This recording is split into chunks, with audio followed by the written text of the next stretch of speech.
கைலாய மலை, கைலாசம் அப்படின்னு சொல்லிட்டு இமயமலை நம்ம சொல்றோம். இந்த காலத்துல இமயமலை சொல்றாங்க. உண்மையிலே கைலாசம், கைலாயம் அப்படிங்கிற தமிழ்ல கைலாயம் அப்படிங்கிறது தான் சுத்தமான தமிழ். கைலாய மலைன்னு இமயமலையை ஏன் சொல்றாங்க? உண்மையிலே கைலாயம் அப்படின்னா என்ன? அந்த விளக்கத்தை நம்ம பார்த்தோம்னா, கை அப்படின்னா அந்த வார்த்தை எப்படி மனித வாழ்க்கையில உருவாச்சு அப்படின்னாக்க, நம்ம கை இருக்கு இல்லையா, கையை நேர மேல தூக்கி பார்த்தாக்க கை தான் அதிகப்படியான உயரத்தை எட்டும். மனிதனாகிய நமக்கு கை தான் வந்து அதிகப்படியான உயரத்தை எட்டும். மேல தூக்குனா அதிகப்படியான உயரத்தை எட்டும். கைன்னா உயரே அப்படின்னு அர்த்தம். கால் அப்படின்னா காலம் அப்படின்னா டைம் அப்படின்னு அர்த்தம். நடக்கின்ற, இயங்குகின்ற மனிதன்கிட்ட நாம இயங்கும் போது காலால இயங்குறோம். நம்ம கால் தான் இன்ஜின். நமக்கு நம்மை நகர்த்துவதற்கு கால் தான் பயன்படுது. அப்போ இயங்குறது அதுதான் காலம். அந்த இயங்குறது என்னது அப்படின்னா கால். காலால் நாம இயங்குறோம். இந்த தமிழ் மொழி இயற்கராத மொழி. காலம், காலண்டர் அந்த அடிப்படையை வச்சுதான் வந்து ஆங்கிலத்துல தமிழை பார்த்து தான் காலண்டர் அப்படின்னு கொண்டு வந்தாங்க. காலம், காலன். காலன்னா யாரு? சிவன், சூரியன். அவன் தான் காலன். நாம நடக்கக்கூடிய காலையும் கால்னு சொல்றோம். ஏன்னா நம்ம இயக்குறது, நம்ம ஒரு இடத்துல இருந்து இன்னொரு இடத்துக்கு இயங்கணும், நடக்கணும் அப்படின்னா அது காலால தான் நாம நடக்க முடியும், இயங்க முடியும், ஓட முடியும். அப்போ அதுக்கு துணையாக இருப்பது எது? அதுதான் கால்.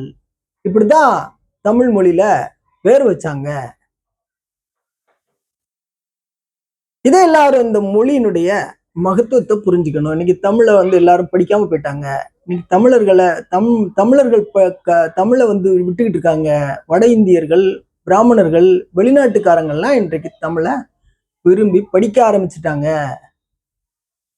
இந்த உலகெல்லாம் எல்லா மக்களும் ஒரு தாய் மக்கள் தான் அப்படிங்கிறதுல நமக்கு நம்பிக்கை இருக்கு. இன்னைக்கு பல இனங்களாக, பல மொழி இனங்களாக, குழுக்களாக பிரிஞ்சுட்டாங்க அப்படின்னாலும் கூட, பல நாடுகளாக பிரிஞ்சுட்டாங்க மக்கள் அப்படின்னாலும் கூட, இனி வருங்காலத்துல எல்லா மக்களும் ஒரே மக்களாக, ஒரு குடும்பமாக அப்படி வருவாங்க அப்படிங்கிற மாதிரிதான் இந்த உலகம் அப்படி போய்கிட்டு இருக்கு.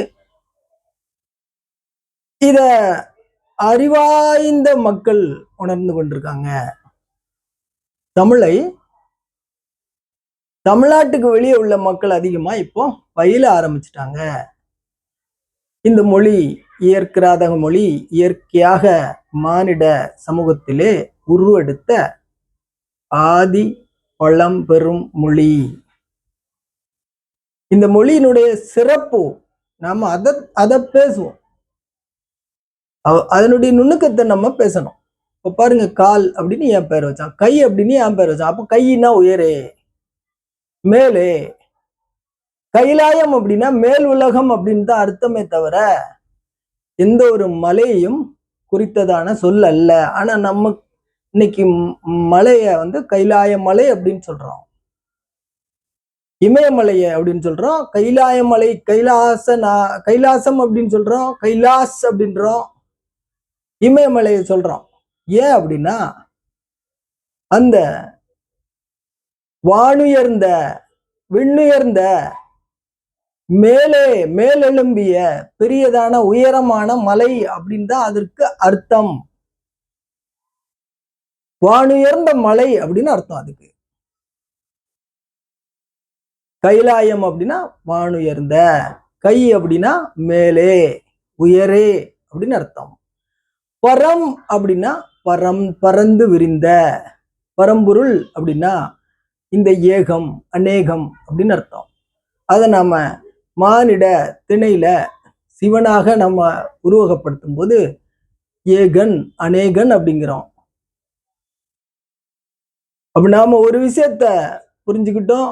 கை அப்படின்னு நமக்கு ஏன் பேர் கொடுத்தாங்க அப்படின்னா அதிகப்படியான உயரமா நம்ம கையைத்தான் தூக்க முடியும். அதனாலதான் உயரமா தூக்குறதுனாலதான் அது அதிகப்படியான உயரத்தை தொட்டு காமிக்கிறது கையாலதான். நடக்கிறதுக்கு இயங்குறதுக்கு காலம், இயங்குறது காலம். இத புரிஞ்சுக்கணும் மக்கள். இது மாதிரிதான் இந்த தமிழுக்குள்ள அறிவு இருக்கு, உணர்வு இருக்கு. இந்த இயற்கையை சுட்டி காட்டக்கூடிய அனைத்து விவரங்களும் இந்த மொழிக்குள்ளாரே இருக்கு. இந்த உலகத்துல எல்லா மொழிகளும் அறிவை தர முடியும், தமிழ் உணர்வை தரும்.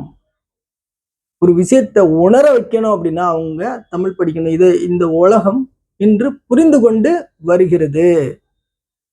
தமிழ்ல இருந்து தான் தொடங்குச்சு இந்த உலகம், மீண்டும் தமிழை நோக்கி நகர்ந்து கொண்டிருக்கிறது. வரவேற்போம். இந்த உலகத்தில் உள்ள எல்லா மக்களும் தமிழ் படிக்கட்டும். வாழ்க பரத்தமிழ், பரமனின் தமிழ். அரகர சிவசிவா.